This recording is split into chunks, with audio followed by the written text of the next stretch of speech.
Naniniwala po ako mga kababayan na at this point in time, alam nyo na po ang balitang ito. Alam nyo na kung ano po ang patungkol sa balitang ito.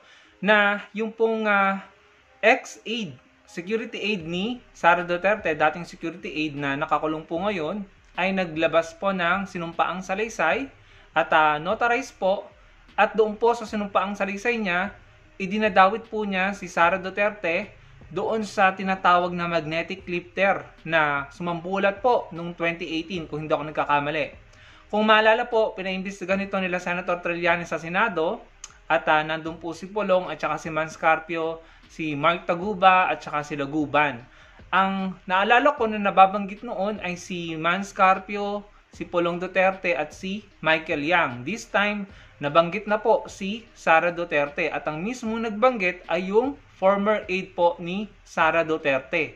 Bukod doon mga kababayan, sumambulat din po sa atin yung balitang di umano si Sara Duterte ay tumanggap po ng campaign donation or funded daw po yung kanyang pangampanya noong 2022 ng Pogo na pinasara po ni PBBM at ni Senator Rizzo Ontiveros at ng pera galing di umano, sabi dito sa balitang ito, sa mga D-Lord mga kababayan. So yan po yung mga nabalitaan natin kahapon mga kababayan at talaga namang nakakagulat ito, nakakapanlumo mga kababayan na ang ating Vice President ay may mga ganitong issue or kinakaharap na akusasyon.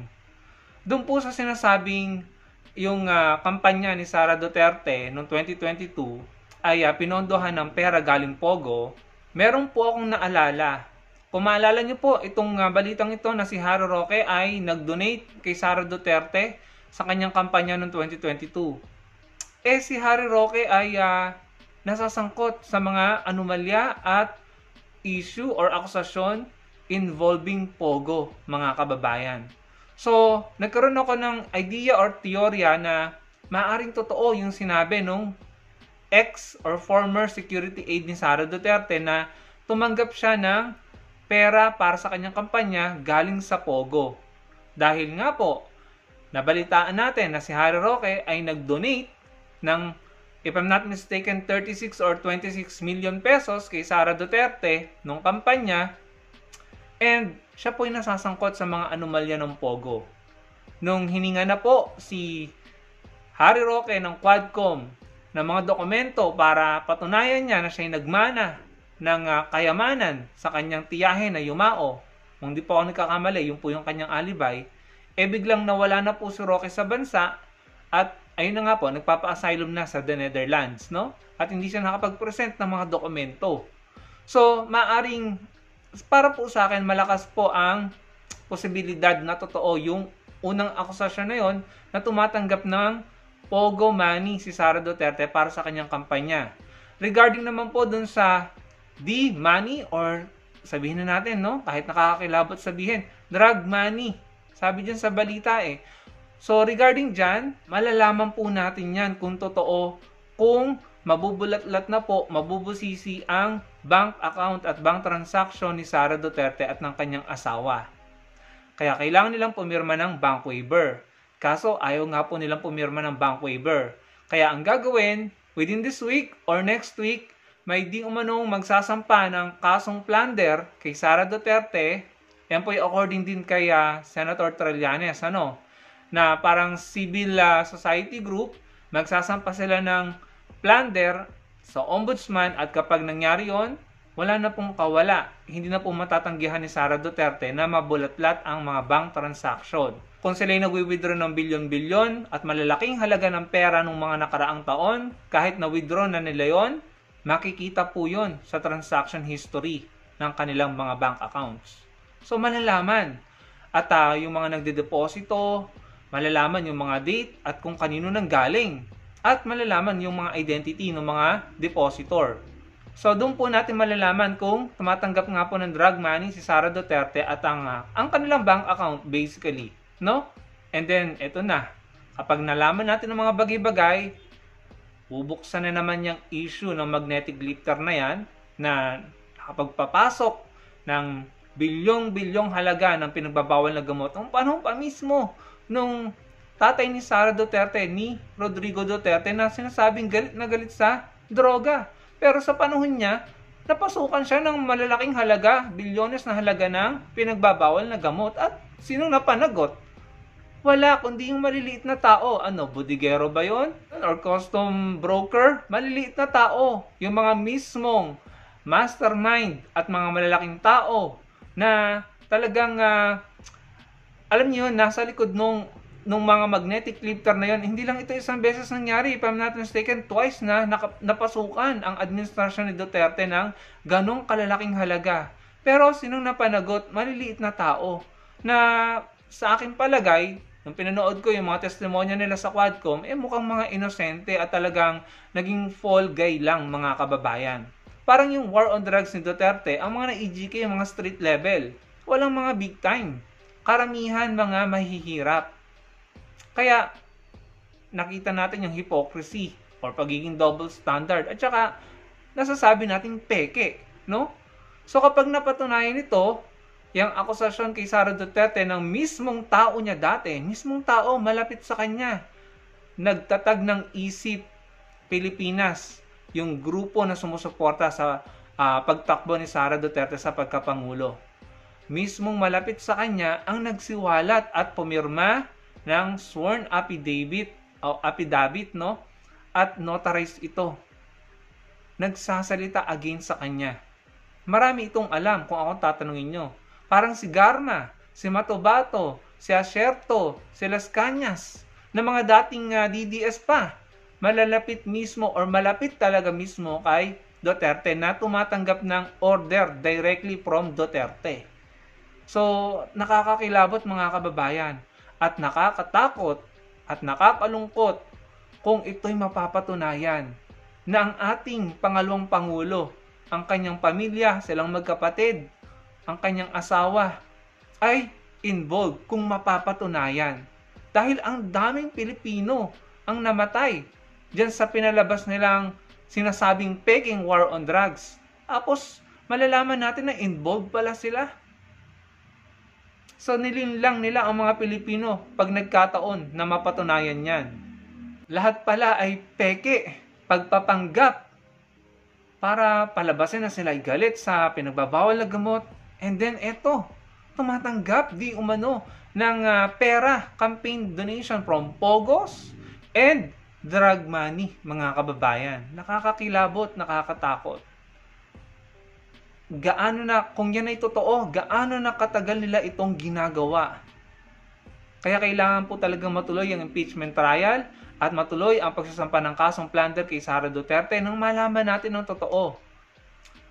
At the end of the day, kung mapapatunayan ni Sara Duterte na inosente siya at biktima siya ng paninira, then therefore mas maraming susuporta sa kanya.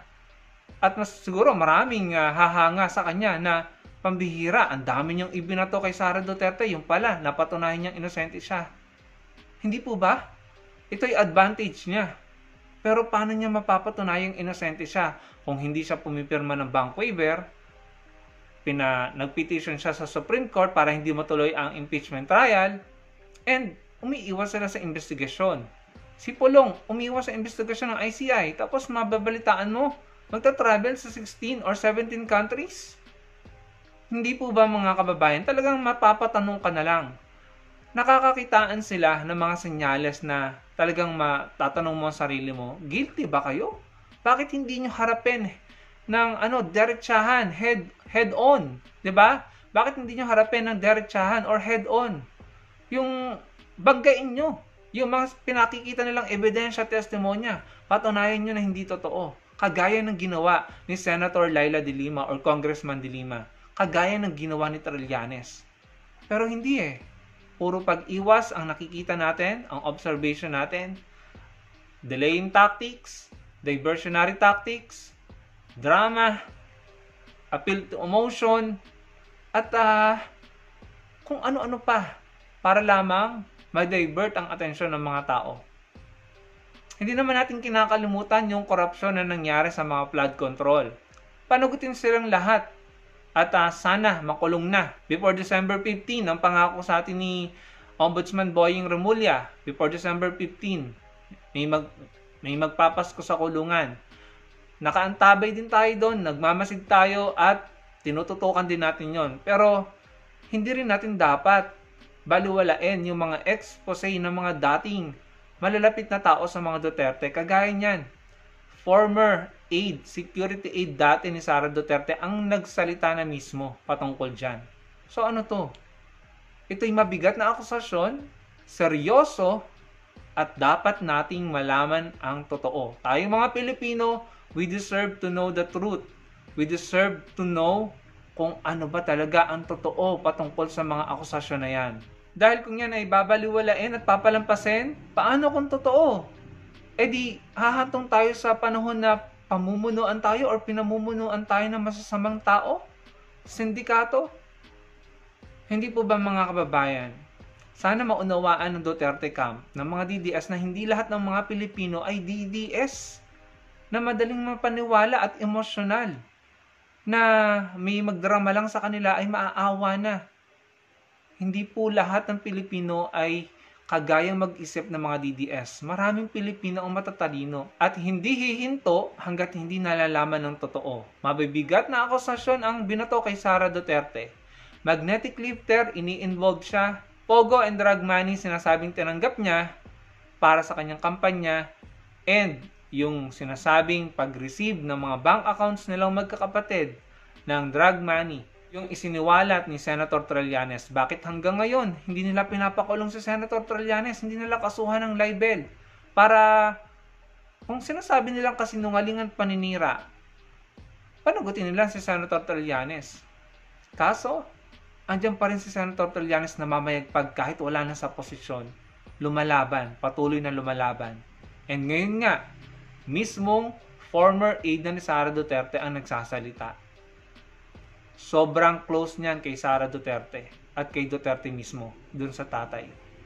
So yan po ang talk of the town ngayon mga kababayan. Hindi na po magkanda-ugaga ang mga DDS sa pagpapaliwanag, pag-justify at palusot. Sinabi nila na yung lalaking yun nakasama ni Sara Duterte ay hindi daw yung Madriaga yata yung name, no? Pero nung tinignan ang personal Facebook account, ang daming pictures or photos na kasama si Sara Duterte. Mga content or post na nagpapakita na close talaga sila ni Sara Duterte. So, kayo na po ang humusga mga kababayan, ano? Pero ngayon, dapat po tayong manindigan at mag-ingay. Dapat po nating i-demand sa ating mga otoridad, sa gobyerno, na imbestigahan ito, busisiin, nang malaman natin ang totoo. Dahil kung hindi natin malalaman ng totoo, talo tayo mga kababayan. Ang tagal na po niyan, 2018 pa yung magnetic lifter na yan. Mga maliliit na tao lang ang napanagot. Mga maliliit na tao at maliliit na opisyal ang napanagot. Nasaan yung mga big time na mga D-Lord? Naalala ko noon, dinismiss pa ni Duterte na merong shabs doon sa magnetic lifter na yun. Sabi niya, wala naman daw. Kahit K9 na ang nagsabi na meron. But later on, inamin din niya na meron talaga. Kasi sinabi na ng PIDEA eh. So talagang mapapaisip ka, bakit mo kailangan itanggi nang wala kang kinukonsultang PIDEA agent? K9 na ang nagsabi, yung mga trained dogs na detect nila na meron talaga. Bakit itinanggi ni Duterte? And then later on, aaminin nung wala nang sumasang-ayon sa kanya at sinasabi na ng PIDEA, meron talaga. Nadala sa warehouse, na-recover sa warehouse. So talagang nakakagalit ito mga kababayan kung mapapatunayang involved talaga. Kung mapapatunayang involved talaga ang magkapatid na Duterte at yung asawa ni Sara Duterte patungkol dyan sa magnetic lifter na yan. Dahil ang daming Pilipinong pinagpapatay dahil sa EGK, dahil galit daw sa drugs. Tapos ngayon, malalaman natin na totoo kapag napatunayan yan na involved pala sila. Anong ibig sabihin nito? Sinasabi pa ng mga DDS noon, narco state na ang Pilipinas kung hindi naging presidente si Tatay Digong. Ano pala yung mga balitang yan? Kaya pala sa Davao, sunod-sunod pa rin ang balita patungkol sa droga, pinagbabawal na gamot. Doon sa munisipyo nila, may mga nagpositibo, mga empleyado pa ni Baste. So talagang nakakagalit ito at dapat po may managot dito kung totoo yan. Yun lang mga kababayan, ano pong masasabi niyo dyan? Naalala ko si Senator Trillanes, tinawag pang trililing, sandalong kanin, tinatawag na aso, kung ano-anong pang iinsulto ang ginawa kay Senator Trillanes. Pero ngayon, unti-unti nating nakikita kung sino ang masama at kung sino ang mabuti at totoong nakikipaglaban para sa bansa at sa bayan natin at nagsasabi ng totoo. In my opinion, si Senator Trillanes yon. Kaya nga, kung ako tatanungin, sana manalo siya sa mataas na posisyon sa 2028 para mas mapanagot pa ang mga sindikato, mga walang hiya at mga sugapa, mga kurakot at tiwali sa gobyerno. Sana manalo si Senator Trillanes. Salamat po sa panonood.